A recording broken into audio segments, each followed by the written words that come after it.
The top of the 2023 quarterback recruiting class was loaded. You had guys like Arch Manning, Nico Iamaleava, Dante Moore, Jackson Arnold, and then a guy by the name of Malachi Nelson. At one point, he was seen as the best prospect in his high school class, was considered a guy who could win the Heisman, was Lincoln Riley's next quarterback project, and pretty much was guaranteed to play 3 years in college at a big program and go off to the NFL.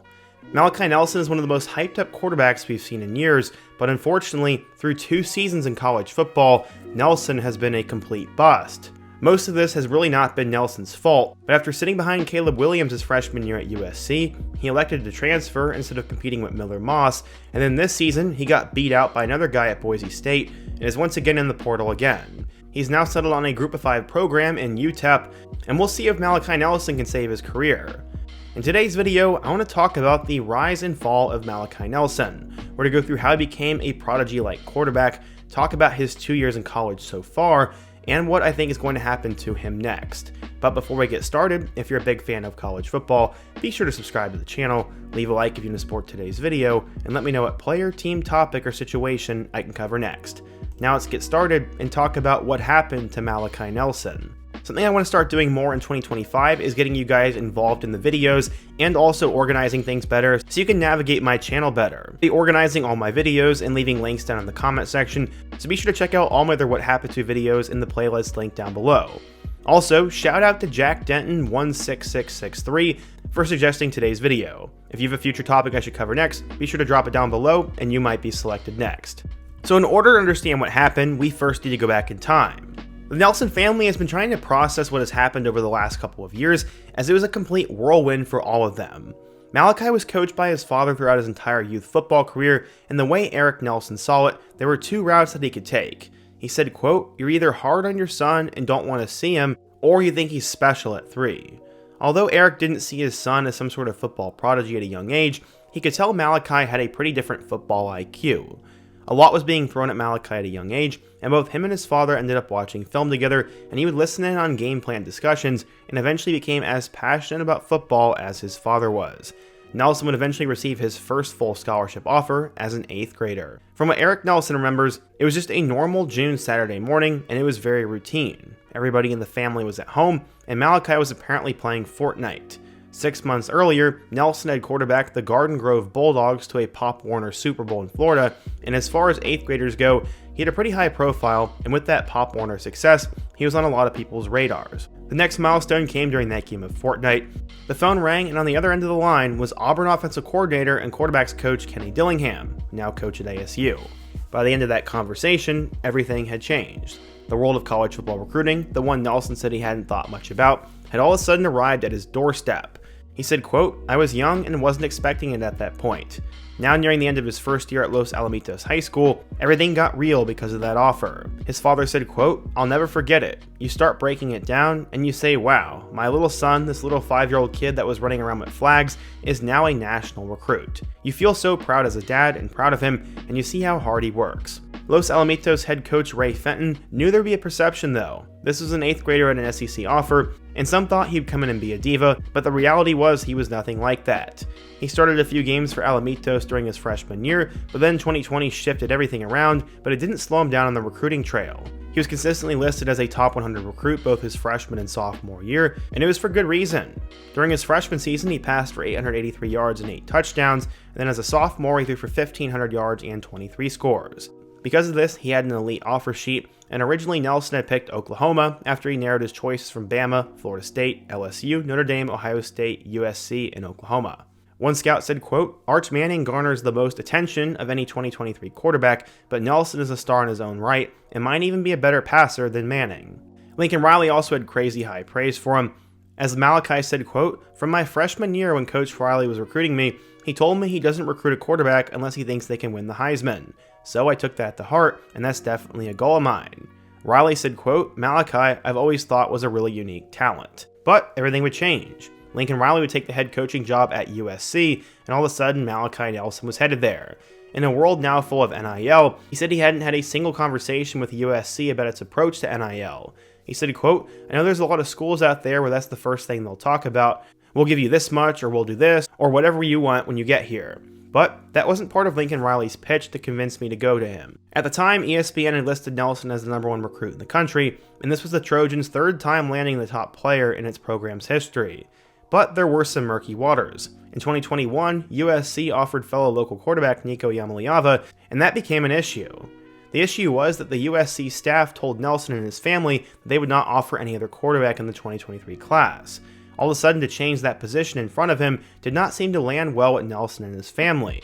But from USC's perspective, nothing had changed. He was still their #1 priority, and that was reiterated to him ever since that other offer went out. But they didn't want to get burned like they did with Bryce Young back in 2020. After not pursuing any other options, Young decided to flip to Alabama, and the Trojans ended up with no quarterback signee. They wanted to avoid another similar outcome. He would end up signing and was with one of his best friends, as both him and Malachi Lemon, a top 50 receiver, shared the stage that night on signing day, as they had been best friends since youth, and it was a surreal moment for them. This was all so crazy, as he said, quote, "I don't think we ever thought, especially when we committed to Oklahoma, that we'd ever end up signing at USC." As a senior, Nelson had passed for 2,898 yards, with 35 touchdowns and also 153 yards and 2 more scores on the ground. This came after a junior season in which he threw for 2,700 yards and 39 touchdowns, and all Malachi Nelson did in high school was put up big numbers, and then combining that with his physical frame and his athletic traits, he was seen as a can't-miss quarterback prospect. He was named a 5-star because of his easy throwing motion, good ball placement, pocket awareness, his polished nature, and he was extremely athletic. That combined with good stats. According to 24/7 Sports, Nelson was a 5-star recruit, the #5 quarterback, and the 13th best player in the class of 2023. It does seem his recruiting stock took a little bit of a dip at the end, but maybe he was just ranked #1 on ESPN, which I don't really trust. So Malachi had all the hype in the world, and he was going to be an 8th grade prodigy that lived up to the hype, right? Well, it hasn't gone according to plan. When Malachi Nelson arrived at USC, he knew one thing was for certain: he would be behind Caleb Williams. He was a 5-star back in his day, and had also followed Lincoln Riley from Oklahoma over to USC. Despite Malachi Nelson knowing this, he told The Athletic, quote, "There's only a few guys I'd be okay sitting behind, and the best quarterback in the country is definitely one of them." And that is exactly what Malachi would do during the 2023 season. Despite Caleb Williams having a couple of bad games, his starting position was never in question, but Nelson ended up going 1 of 3 for 0 yards. That was his 2023 stat line, and it seemed evident after that he wasn't necessarily the quarterback of the future. They already had Miller Moss, who had been waiting his turn, and also he was coming off surgery to his non-throwing arm. What made matters worse was that all of a sudden Lincoln Riley was pursuing other options in the transfer portal, as for a little while it looked like Will Howard was going to be the guy, and then eventually they ended up getting Jaden Maiava from UNLV after he flipped from Georgia. If Lincoln Riley thought that Nelson was ready to take over right away, he simply wouldn't have pursued a high-profile transfer to be a starter at the position. This is where things somewhat became concerning. Was Malachi Nelson just not all that good? Well, statistically, he was already running out of time. According to Max Olson from The Athletic, if a top 50 quarterback signee from the classes 2017 through 2020 did not start a game within their first 2 years of college, 87% of the time they ended up leaving the program. That is exactly what Malachi Nelson would decide to do.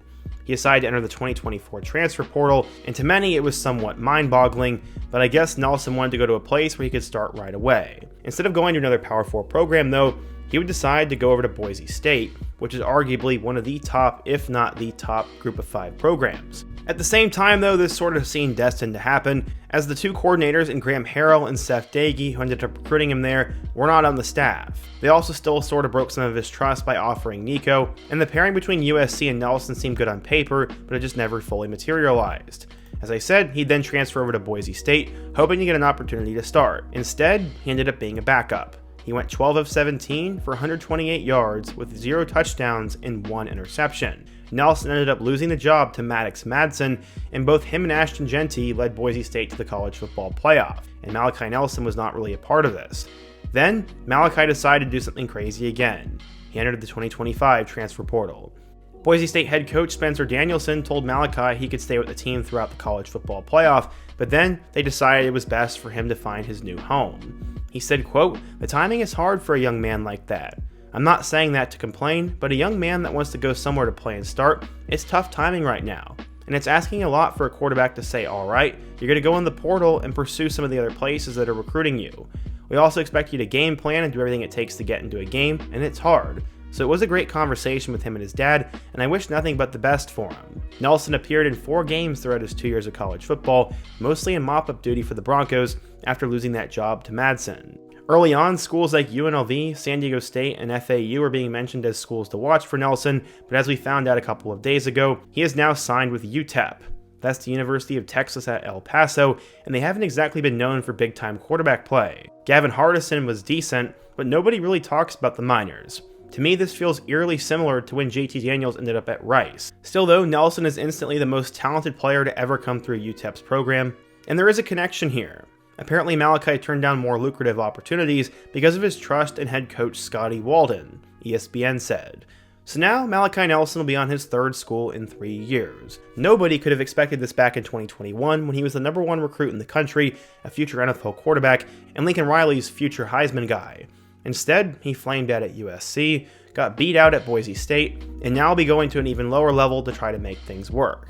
I really do hope the best for Malachi, as I think he's still a talented player, and this has definitely probably been a difficult situation for him, but still, being a quarterback in today's day and age is not easy, and sometimes stars really don't matter that much. But what do you guys think? If you're a Boise State or a USC fan, what the heck has gone wrong for Malachi Nelson, and who's the guy I should cover in my next video? Be sure to let me know down below, leave a like if you can support today's video, subscribe if you're new, and check out my other videos on the end screen, including my video about what happened to Brock Vandagriff. I hope to see you guys again soon, but until next time, peace.